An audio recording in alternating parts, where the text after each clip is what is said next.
Greetings and welcome to the Cerebral Women Art Talks podcast. I'm Phyllis Hollis, your host. As an extension of my Instagram page, Cerebral Women, this podcast offers insights into the visual art world. I interview artists, mainly artists of color and female artists who will freely articulate what inspires their creativity.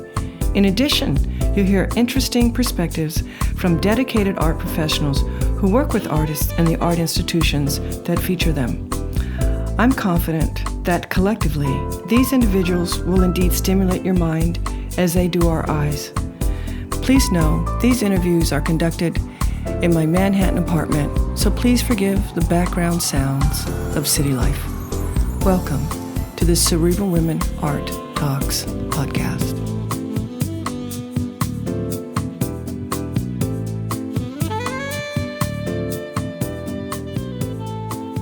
Welcome to Cerebral Women Art Talks. I'm Phyllis Hollis. My guest today is Chela Mitchell, an art advisor based in Harlem that has an extensive knowledge of the emerging Black contemporary art market. She has a deep appreciation of the industry, particularly supporting Black artists. She started collecting art during her late 20s and founded her art advisory business in 2016.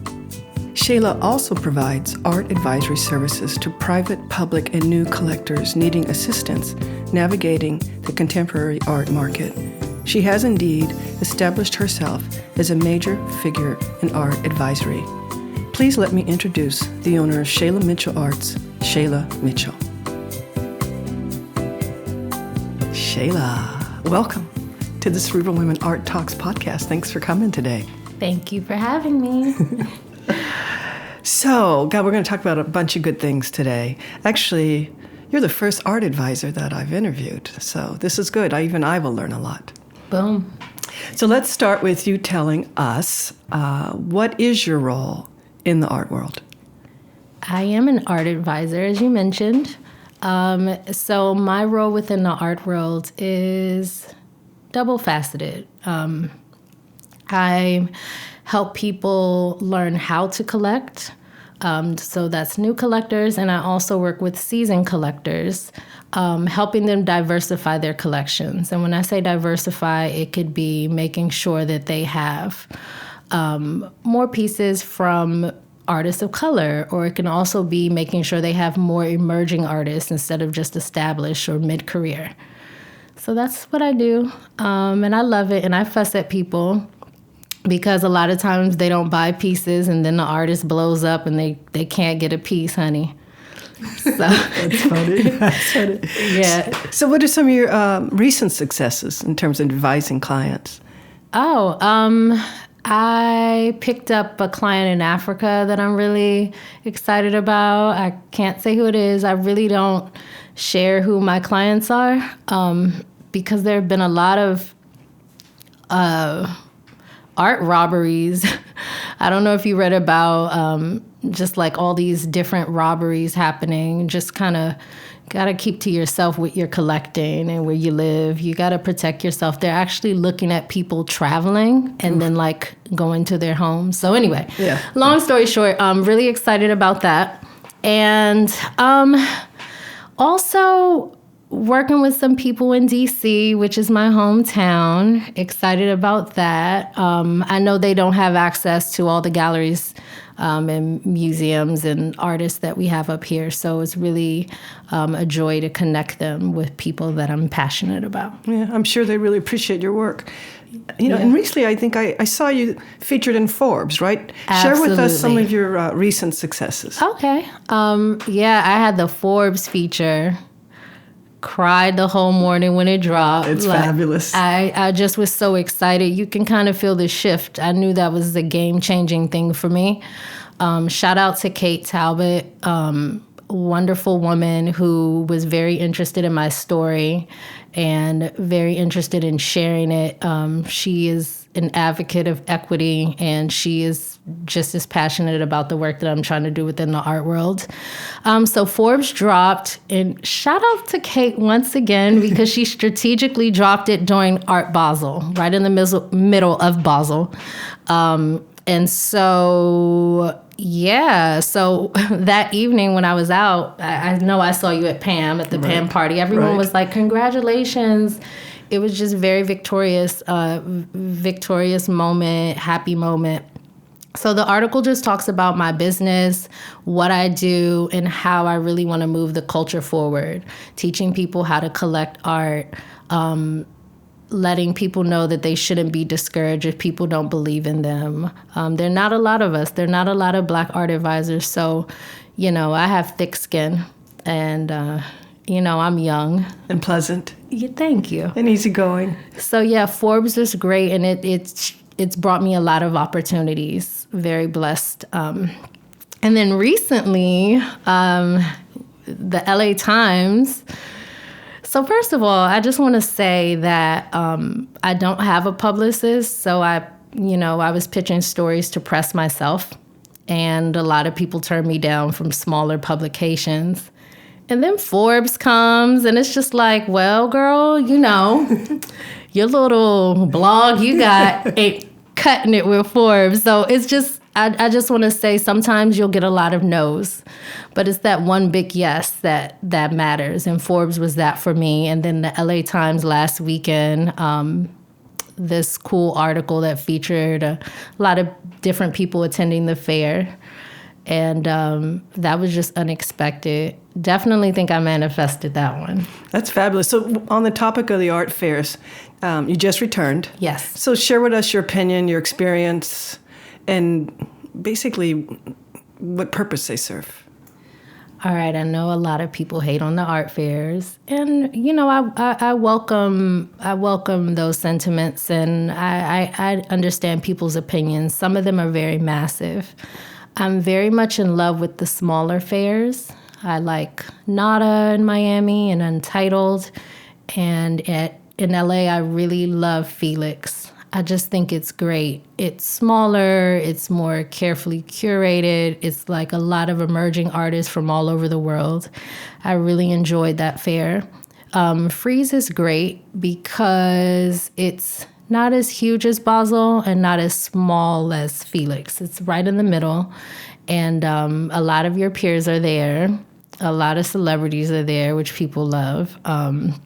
But you really get to see beautiful art from all over the world, and you just have access to all of it at the same time. And I think that's important.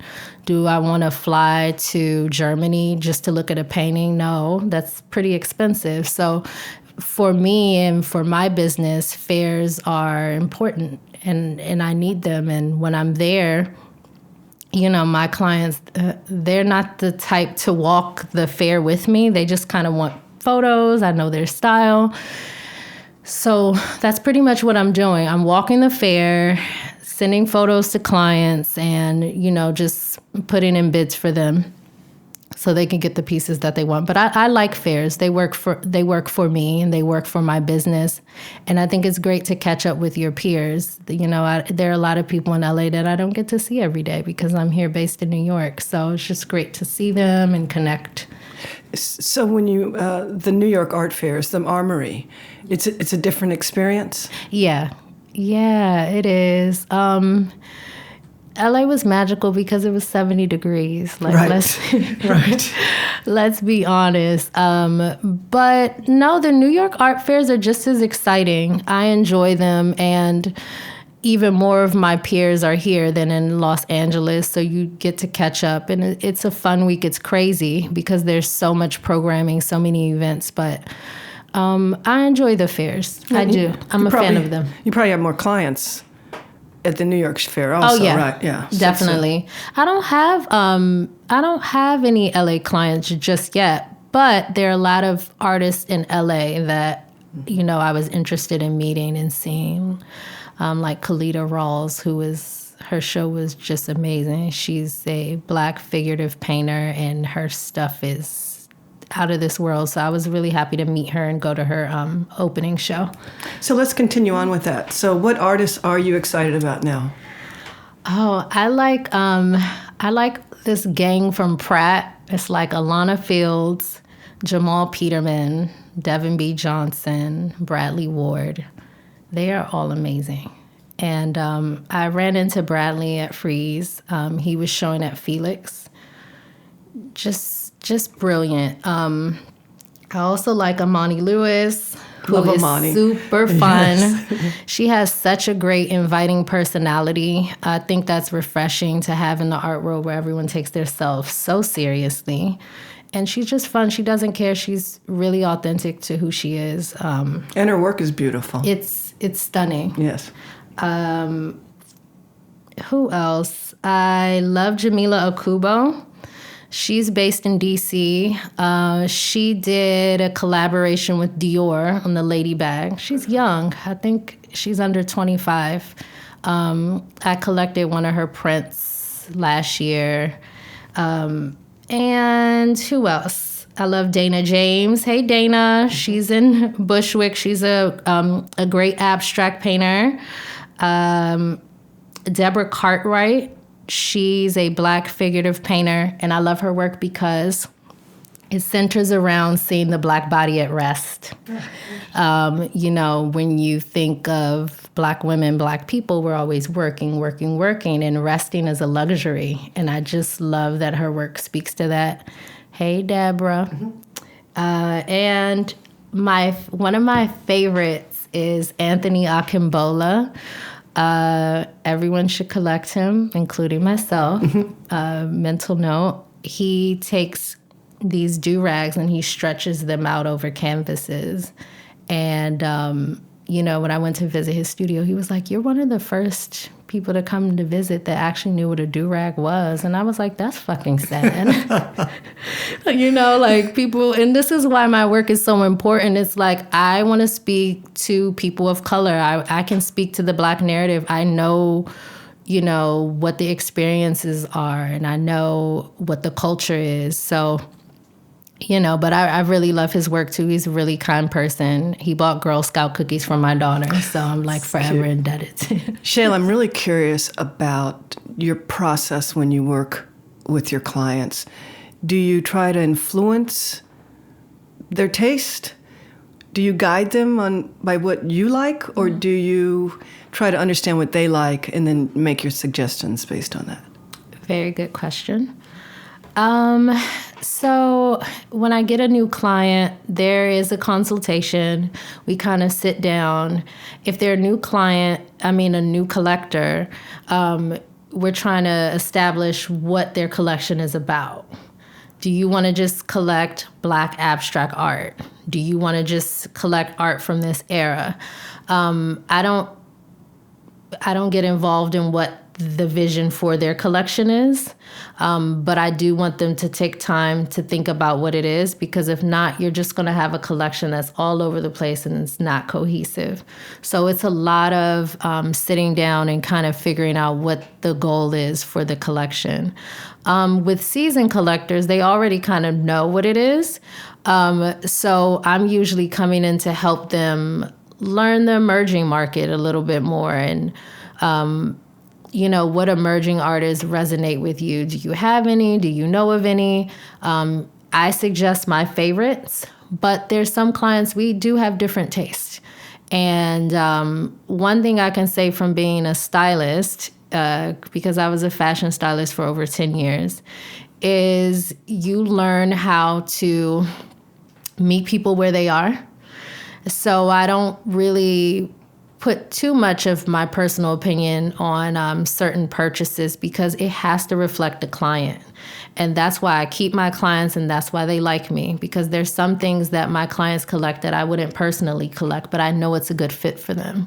The same way, myself and someone next to me may like different pants, but I just know what their vibe is. It's definitely, I'm an intuitive person. That's what makes me a good advisor. I'm not trying to shove anything down anyone's throat. I want people to be happy, and I want them to wake up with their purchases within their collection, their acquisitions, and feel like, damn, Chela really guided me in the right direction. So yeah, there's some clients who are like, I just don't know, girl, pick for me. And that's fun.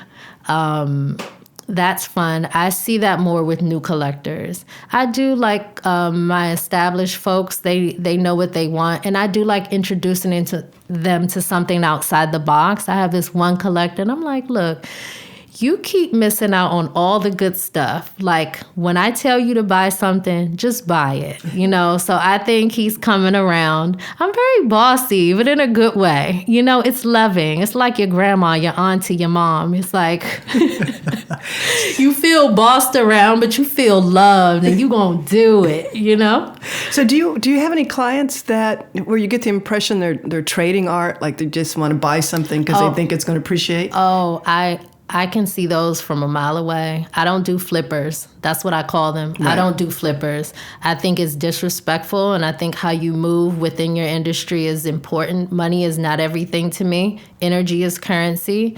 I do not want to sell to someone who's going to flip the work in 6 months. That's just, it's not what I'm about. And it's disrespectful to the artist. And so I've had people come to me.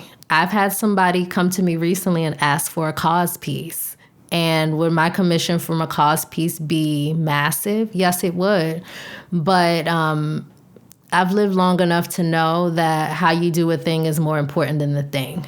Yeah, you definitely don't want that reputation. No, I don't. And I'm sure there are other people that you could find, to purchase that piece. Just sent me those long CVS receipts that print out all this information. He just sent this massive list of all these artists. And these are artists who just do well at Sotheby's, at the auction houses, at Phillips, at Christie's. And I was like, this is a flipper. No thanks. That's interesting. Wow. Good to know. I learn something every day. So I just want to pick up on something you said. You mentioned that you had most of the artists, I got the impression they were figurative painters, and you mentioned that of abstract art, right? Yes. Can you comment on the fact that people seem to favor figurative work more right now than abstract work? And if you expect to see that change, and how do artists feel, the abstract painters? Yeah, I think there's a big return to abstraction. I was talking about that in the Forbes article. I think we've grown up with the Black figure. We've seen it. We've lived with it. We live within it. But to our peers who have not, it's kind of a big thing, a big obsession. Just imagine, so many Black people are ignored and they don't exist and their bodies don't matter. So I think that just seeing the Black figure to them artistically, I think everyone's a little obsessed with it, which is great. But my clients want abstract work. Black collectors too. They really want abstract pieces, and I'm trying to meet more Black abstract artists. I want a nice balance, because I just think even placing work within your collection or within your home, just having too much figurative work, is just... you need a balance. And so hopefully that happens. I'm really excited if anyone knows of any cool emerging Black abstract painters, just let me know. You can DM me on Instagram. I don't mind. But I'm hoping that there's a return to that. I'm very much into, within my collection, I have a lot of abstract pieces. Mm-hmm. Yeah. So you and I spoke before, and you commented on how you feel the hip hop generation or era impacted the way Blacks invest in art. Absolutely. I want to hear that story again. Let's share it with our listeners. So I'm from Washington, D.C., and I think our conversation was centered around the fact that when I was growing up, I only knew collecting from a interior design standpoint. You have an empty space on your wall, and you just put a painting there. Now, we had a Black Jesus, and we also had Nelson Mandela. That was in our dining room. Black Jesus, he was sexy. What more did you need? He was sexy and buff, and he had dreadlocks. That's what we had, okay? So So I remember, I'm a big Jay-Z fan. I'm a big hip hop fan. I think it's a big energy. I listen to it a lot when I'm working and doing emails. I just love this rags to riches, bottom to the top. I love that kind of energy. But Jay-Z in 2013, he, dropped this song, Picasso Baby. And he was really trying to put Black people on to collecting. And he was, just talking about how, he did deal drugs, but that's not a problem of his anymore. He just wants a Rothko. He just wants a Picasso, and just talking about his collection and how he's, building generational wealth for his daughter. And I think that was so important. It didn't go over my head. I don't know how it was for anyone else, but it really resonated with me. And what is it, 2020? That was 7 years ago. So, he was having these conversations, a while back. So, hip hop is important and it's so aspirational.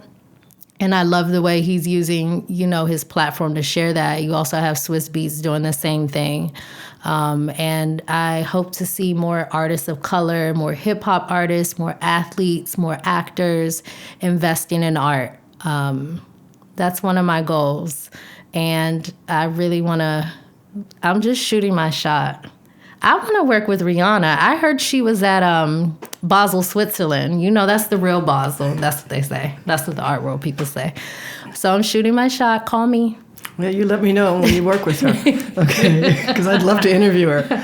I got you. She's my favorite bad girl, as they say. Yes. That's great. That's great. So you commented that people can contact you on Instagram. Yeah. So let's talk about social media. What role does that play in the work you do? It's important for me because I love people, but I'm very much a loner. I'm not at every party. I'm not always out. So how would people know about me or my work? And that's where social media kind of comes in. I really believe in having a strong presence on social media. I know a lot of people aren't for it, but it's a wonderful tool. It's free.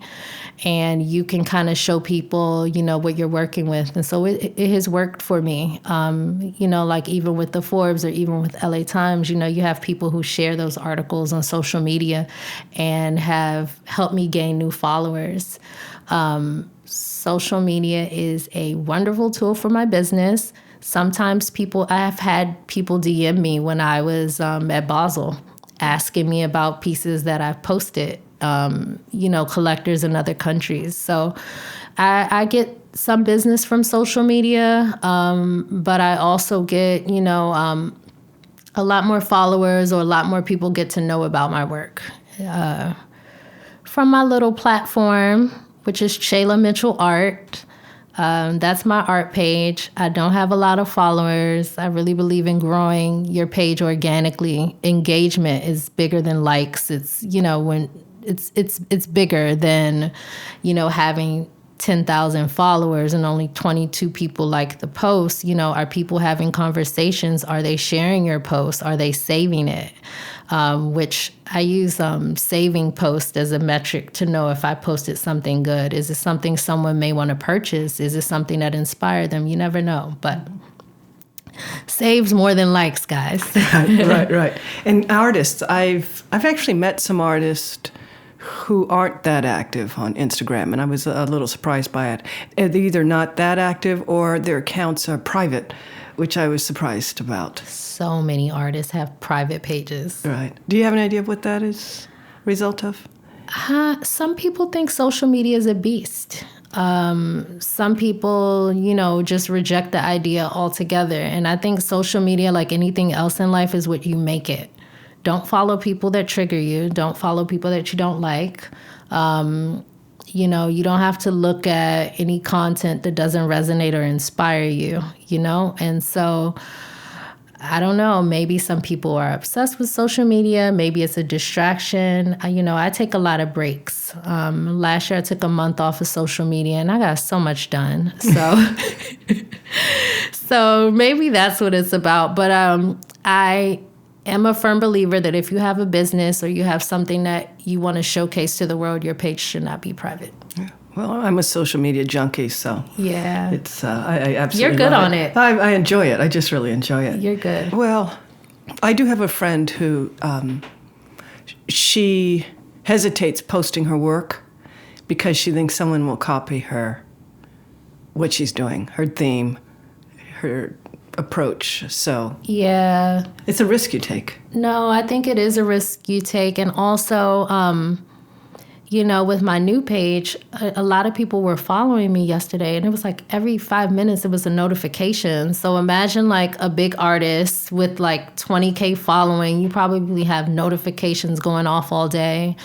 Maybe it's a distraction. Maybe people are afraid of people stealing. But people are going to find your shit and steal it no matter what. It's true. That's just a part of the game. Yeah. And turn off your notifications. Yes, turn off your notifications. I keep mine off. Yeah. So what else are you doing? What are you doing now?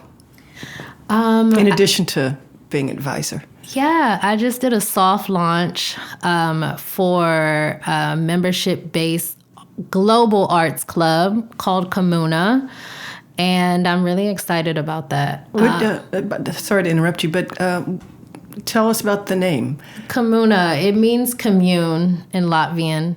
I really am big on how things look, and was thinking about the logo. And there were a lot of other languages that I liked.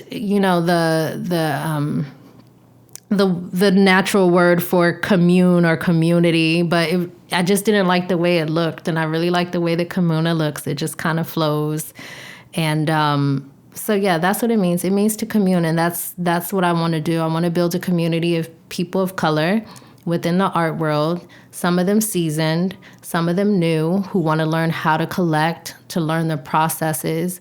Like, we know the art world, but I'm finding, like, when I speak to people, they're like, what? Mm-hmm. They don't understand, like, museum boards. They don't understand that you just can't walk in a gallery and leave with a piece. They don't understand,